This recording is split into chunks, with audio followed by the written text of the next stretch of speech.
I sat all morning in the college sick bay, counting bells, kneeling classes to a close. At 2 o'clock, our neighbors drove me home. In the porch, I met my father crying. He had always taken funerals in his stride, and Big Jim Evans saying it was a hard blow. The baby cooed and laughed and rocked the pram. When I came in, and I was embarrassed by old men standing up to shake my hand and tell me they were sorry for my trouble, whispers informed strangers I was the eldest. Away at school, as my mother held my hand in hers and coughed out angry, tearless sighs. At 10 o'clock, the ambulance arrived with the corpse, stanched and bandaged by the nurses. Next morning, I went up into the room. Snowdrops and candles soothed the bedside. I saw him for the first time in 6 weeks. Paler now, wearing a poppy bruise on his left temple, he lay in the 4-foot box, as in his cot. No gaudy scars, the bumper knocked him clear. A 4-foot box, a foot for every year. Seamus Heaney seems to always talk about death in every poem that he writes. In the poem Midterm Break, he relates to the death of his little brother, how he was at school at the time of the accident and everything that had happened. Seamus meets his father in the porch as he's weeping, and Seamus feels more embarrassed about the fact that his father usually takes funerals with stride, but this one seems to be quite different. As soon as Seamus gets to his house, he knows that by then that the shit has hit the fan. He knows for a fact that nothing is going to be as normal as it was when he left, by just the scene of his father crying tearless sighs. And then the older men stand up to shake his hand as if he's old enough to be greeted as a man, when really he's only 13 years old. Whispers informed the strangers that he was the eldest, so he already knew that he had to be the man of the situation because his father apparently could not be. He meets his mother, and as his mother clutches to him, she just lets go and she cries and sighs and does all that good stuff. When she meets him, she knows that he's the only other person that could feel her pain because he relates to her. That's her baby. So she lets out a cry and a sigh that she wouldn't do around anybody else because she feels more comfortable with him.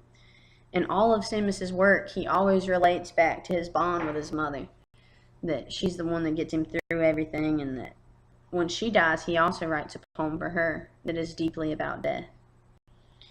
Seamus also relates back to the day that his brother died, that whenever he saw him, that he was paler now, which means that his brother's gotten more sick, and that he knew his brother would be dead. Seamus, I think he treats this situation this way because he doesn't want people to see that he's hurting on the inside. He wants to stay strong for his mother and his father. He knows that he's the oldest, and that it's his time right now for his parents to be able to depend on him. I believe Seamus tries not to act so upset, even though he's deeper or more deeply upset than anyone.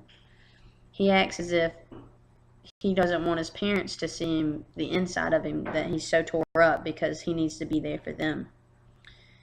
I think Seamus does this because he's more embarrassed that his brother's dead and not him, that his brother was so young and had so much life to live, and Seamus was 13 years old, and that he was the oldest, and that he didn't want his parents to lose the baby.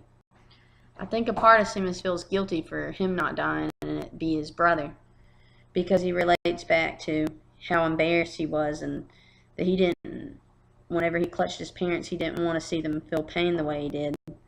He didn't want his brother to pass away.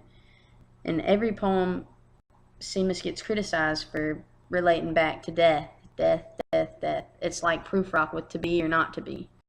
Seamus Heaney keeps going back to the same question, to talk about death or to not talk about death. But in some way in each poem, he always fits something about death in, as if he can't get away from it. It's the black cloud has sucked him up. He has to talk about death, even if he doesn't want the audience to know that he is. He refers to things that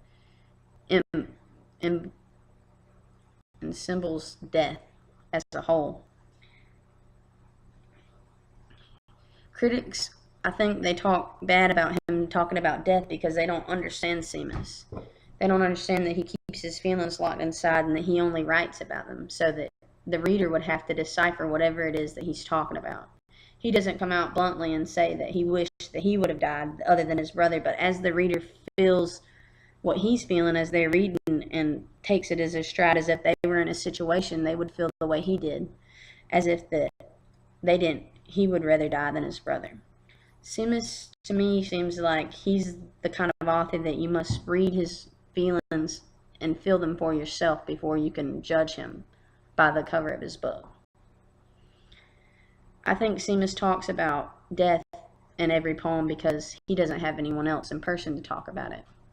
Or he does, but he's too ashamed to talk about it. He always goes back to the point that he doesn't want to talk about death because that's what weak people do. But deep down, Seamus isn't really weak. He just ponders upon death and dwells on it as if he's still devastated and depressed by it forever.